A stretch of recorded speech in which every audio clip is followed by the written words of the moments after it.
Hey guys, it's Peyton, and today I'm starting off a new reading vlog, and that is going to be for Siege and Storm by Leigh Bardugo. I just did a vlog for Shadow and Bone. I read it in pretty much 24 hours. I hadn't read this book since like 6 years ago. It was a reread, and I originally gave it 5 stars, and then you'll just have to watch my video to see what I gave it now, but it definitely was a downgrade. But I enjoyed it enough that I want to continue the series because I do like the grishaverse. I know it's supposed to be pronounced Grisha, but I cannot say it that way. That disturbs me. And I think we're all really hyped about the TV show. I'm sure this is probably gonna be uploaded after the TV show has already been out. So comment down below your thoughts on the show because I've probably already watched the whole thing by now. I'm super excited about it, and I really think it's going to be one of the next big like TV shows. It looks like they put a lot of money into it, and I've just heard all these good things. Like, I think there's been a few reviews coming out saying like it's just really freaking good. So I'm excited. I have read Siege and Storm before, and I think I gave it a 5 out of 5 stars as well. But that was middle school Peyton. This is college Peyton. So I've read a lot more books since then, and my tastes are definitely different. I might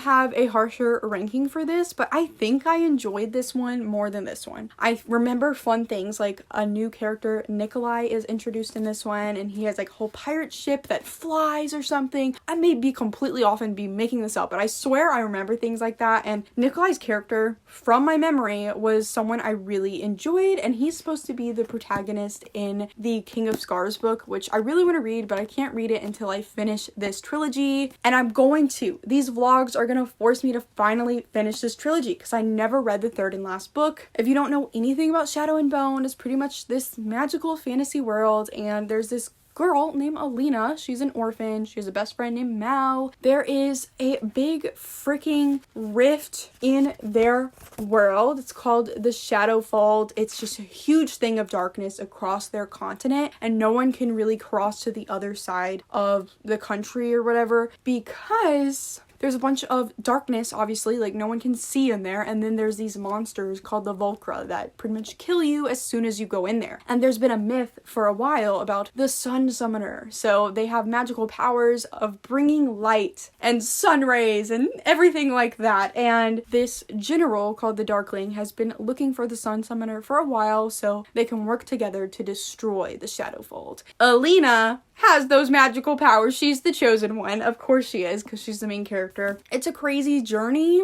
There's a love triangle. I don't really like either one of the love interests. One of them is growing on me. If you watched my last vlog, you would know that I'm starting to enjoy Mal's character, but I'm still not entirely positive about him. I have bad vibes. He feels like Gale, and I never really liked Gale, and Gale ended up doing something really stupid at the end of the Hunger Games trilogy, and I've heard the same thing about Mal, that he does something stupid, and then a lot of people don't end up liking him anymore. I'm interested to see how I feel about him after I finish the trilogy, because he's starting to grow on me. I'm starting to think it's cute. I hate the Darkling. I don't understand the hype around him, but maybe I'll change my mind on that too, because I think he does get a little bit more complicated in this book. This one, you know, I can't spoil it, but this one, he seems more one-sided, but maybe he gets a more dynamic character development in this one. I do not know. I do know that a lot of people hate Ruin and Rising, the third one. So I don't know how this is gonna go for the rest of the series. I honestly hope I can speed through this in a day or two, just like I did with Shadow and Bone, because I was able to read this one so quickly for some reason. The words are pretty big and the chapters are short, and it was just a lot of fun. So it ended up working out. So I'm hoping this one doesn't bore me out of my mind and then I never finish it. So we're gonna take us on the journey right now of me reading this book. Hey guys, we're back again. We're in my dad's really ugly man cave, so that's why there is a framed photo of a football player. Like, that is so random. I never film in here, but we're here tonight, and I wanted to update because we watched the whole freaking hour-long event that the Shadow and Bone people did. Okay, shut up. That is so rude. So rude. There was a live event about Shadow and Bone tonight, and it also released the first like 10 minutes of the first episode, and it was really good, and I really enjoyed watching it. The vibes were immaculate. Like, I kind of teared up, and there was a bunch of cast interviews and everything, and it was just so nice to watch, and it really hyped me up. I'm only on page 6 of this, so I've made so much progress It's absolutely insane. He is about to start Shadow and Bone because he kind of wants to get a vibe of what these characters are. He's only read Six of Crows. Let's put it straight. She's forcing me to get a vibe. No, you're not. You wanted to read it. I do want to read it, but you're like not giving me a choice to read it. I'm kidding. No, you're kidding. such an asshole. We're about to have a reading party. We are so hyped for the show. It comes out 3 a.m. for us, so we're not going to be able to watch it tonight because we're probably going to be in the bed. Yeah. But tomorrow, we're planning on binging possibly the entire thing if we can. I do have homework tomorrow, so who knows? Why'd you word it like that? What? We're going to be in the bed. We're going to be asleep. Why'd you have to put it like that? Whatever. It's just weird.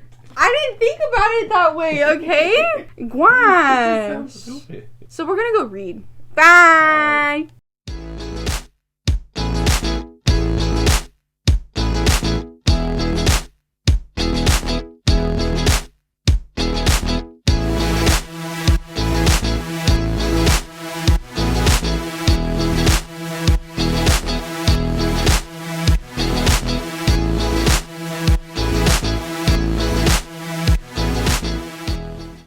It is Peyton again. I got to page 206 in Siege and Storm by Leigh Bardugo. Obviously, it's by Leigh Bardugo. We already know this. We established this already. I zoomed through this chunk. Brett got to page 100 in Shadow and Bone, and he's really enjoying it. And I don't know what it is. Obviously, it's big words and short chapters, but I'm just zooming through these books, and I'm really enjoying it. I definitely think I'm enjoying this book more than I did Shadow and Bone. There's an addition of a new character who I really enjoy. His name is Nikolai, and I believe he is the protagonist of King of Scars. He's like really interesting. I remembered liking him in the past, but I definitely think like so far he's my favorite character that we've been introduced to in this series. He's just really interesting, and every time he's on the page, like I'm just invested and I'm like intrigued. He steals me away in a way that I wish the Darkling did. Like he's just not as great as y'all hyped him up to be. Like, I don't know, this Darkling dude, he's just stupid to me. Like, I'm gonna kill him, you know?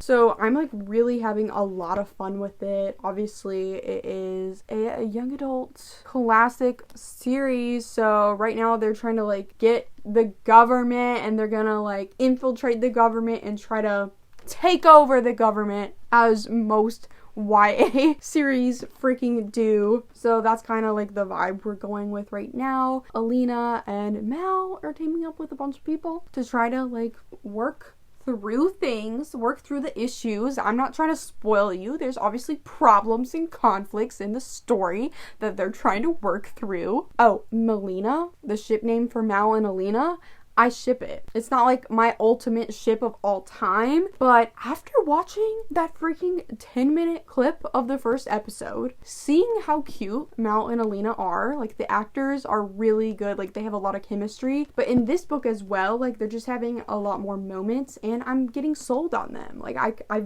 feel this vibe. I don't see what anybody is doing over here shipping her with the Darkling. Like, I really don't understand. If you ship her with the Darkling, let me know down below and give me your reasons why. I'm not saying like Mal is the most amazing dude ever, but like to me he's the superior option. She can end up alone if she wants to as well. Like literally, who cares? I'm just trying to let you people know that right now I'm kind of standing him just a little. He's better than I remembered him to be. He's still Gale. He's definitely Gale, but he's an improved version of Gale, might I say, because I actually am like vibing with it and shipping him with the main character. I'm here for it. Like I like this friends to lovers situation. It's really cute. I need to read more things like that. I mean, it could still be better. Like there still could be a lot more chemistry and a lot more yearning involved, but you know, this is what we got, and I'm really hoping that the show takes these little sprinkles we got here and just expands on them and just makes them so much better. But oh my gosh, I cannot get over that freaking sneak peek we had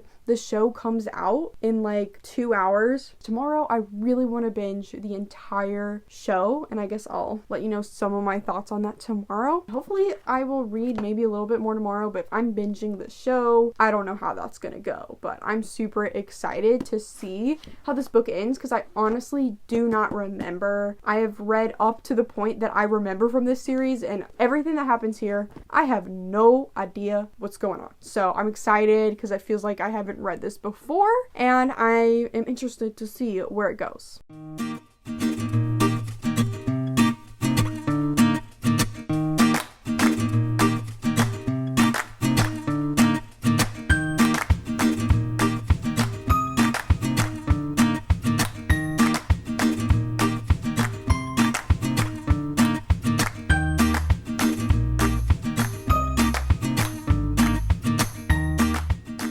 Hey guys, I finished Siege and Storm earlier today, and I ended up giving it a 3 out of 5 stars. Originally, 6 years ago, I gave it 5 stars, but that was young Peyton, so I have higher standards now. It was really entertaining book. I do think I enjoyed it more than the first one, but I gave Six of Crows 4 stars. I just don't think this book is on the level of Six of Crows, so I just feel like it made the most sense for me to give it a 3 stars. It was a good book. It was a fun ride, but there's just a lot of things missing for me character-wise and plot-wise. There's a big chunk of this book where nothing was really going on, and it was towards the end. I was really enjoying the first half of the book because we have a character named Nikolai who was introduced, and he is just so much fun, and I'm still like really excited about him. He's probably my favorite character from this whole trilogy so far. Towards the second half of the book, it was just a bunch of nothing, and we were just waiting for a big moment to happen. The ending is exciting, and I'm really hyped about reading the next book. I actually already started it tonight, so I'm going to be doing a reading vlog for that as well. So stay tuned for that. The Darkling can choke. I really hate him. He also did something to one of my favorite characters that is absolutely unforgivable and disgusting, and like I do not understand how people justify some of the terrible things he does to people and like still want to ship Alina and him. Like I just do not understand. I get he's supposed to be evil, but I'm just not here for this dude. Like I don't see how he can be redeemed, but the back of this book is talking about how we learn more about him and maybe there's more to him. So we'll see how that goes, and I'll let you know in my next vlog if he still can choke, because I really don't like him right now and I'm so mad at him, and he's gross, and like he wasn't even in a lot of this book, but every time he's in it I'm like, no, like, bye, you are disgusting. Yeah, there's a bunch of side characters that were also introduced, and they're just really flat characters. There's nothing to them, or just not enough details about them for them to really come to life. And those characters are Tamar and Tolia. They are a pair of twins, and they're just like so freaking friendly to Alina, and like they're just like so protective over her so randomly, and like I'm just like, what happened here that made them love her this freaking much? And you know, there's a little bit of an explanation, but like I just don't get it, and I don't really feel anything for those characters. So hopefully whenever they come into the show, they can make them a bit more of a dynamic, complex character, because I just don't feel anything for them, and they're in this book quite a lot, and they're gonna be in this quite a lot, and I just don't feel like younger Leigh Bardugo was the best at writing characters. The Six of Crows duology, though, fantastically done with the characters, and I think Nikolai is such a promising character, so I'm so excited to read the King of Scars books duology, because it's all about him, and he is the standout character to me so far in this trilogy. I heard mixed reviews about it though, so I don't know how good it's about to be, but maybe it's going to be my favorite book by her. You never know. I seem to have unpopular opinions about this trilogy so far. And let me know your thoughts and opinions on Siege and Storm. Do you think the Darkling should choke? I am still enjoying Mal. There's a few times where like I'm annoyed with him. There's a lot of miscommunication in this book between Mal and Alina, and things could be solved if they just had a direct conversation. So that's super annoying and like honestly unnecessary, but I guess you have to have conflict between them. Just talk it out. But I still like Mal. The show definitely helped me like him a little bit more as well. I ship him and Alina. Like I want them to get together. Like I'm yearning for them to have a happy ending. Thank you guys so much for watching this video. Like it, comment down below. Have a good day. Please subscribe. Make sure to follow all my social medias, which are linked down below, and go click the bell button, which is right by the subscribe subscribe button, which you should already clicked, and goodbye.